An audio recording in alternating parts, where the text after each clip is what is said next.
Of course, there's been far more going on nationally, but those are the significant ones for us here. One of the other more significant for the national ones then would be the midterms, which is somewhat fast approaching. Recall that our primary day here in New York is on June 23rd.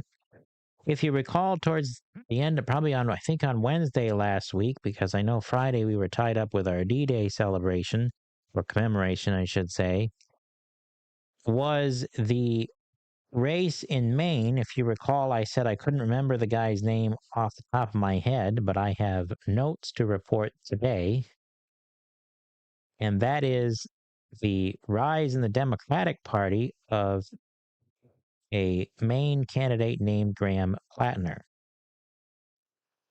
Plattner is running against the longtime Republican incumbent Susan Collins for the Senate seat in Maine.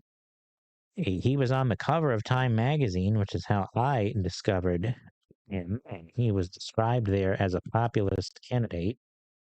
Populist being more directly in line with the people's interests is really all that term means, so don't get intimidated by that language. Trump himself was described by many as a populist candidate because he was outside of the political establishment. That's really all that word means. And the reason I highlight this is because of all of the baggage that he comes with. He was a veteran who did suffer from some PTSD, and that's not really the baggage there. The baggage is the anti-Israeli, anti-Semitic tie passed on Reddit and Kick, which is a chat app for usually it looks like teenagers, but I think young adults use it as well. In any case, his wife acknowledged to his campaign to finding sexually explicit texts to several women. This was last week's report in the Wall Street Journal and the New York Times. I know the New York Times reported on it as well.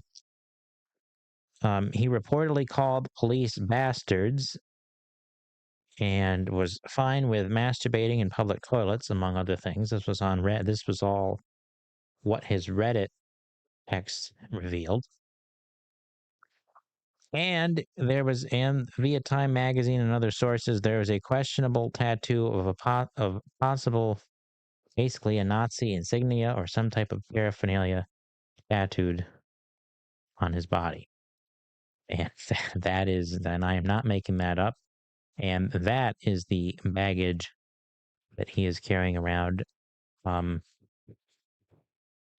So why I mention that is that for all of the Democratic attacks on Trump and trying to take the moral high road there, what they are putting out there is more deplorable or just as deplorable as Trump ever thought of being. So if you're going to criticize one, at least and on moral grounds, why not criticize both of them? So he has denied wrongdoing, and of course, but and everyone has a past. I wouldn't deny that either. But again, I don't really like the hypocrisy that comes down the pipeline either.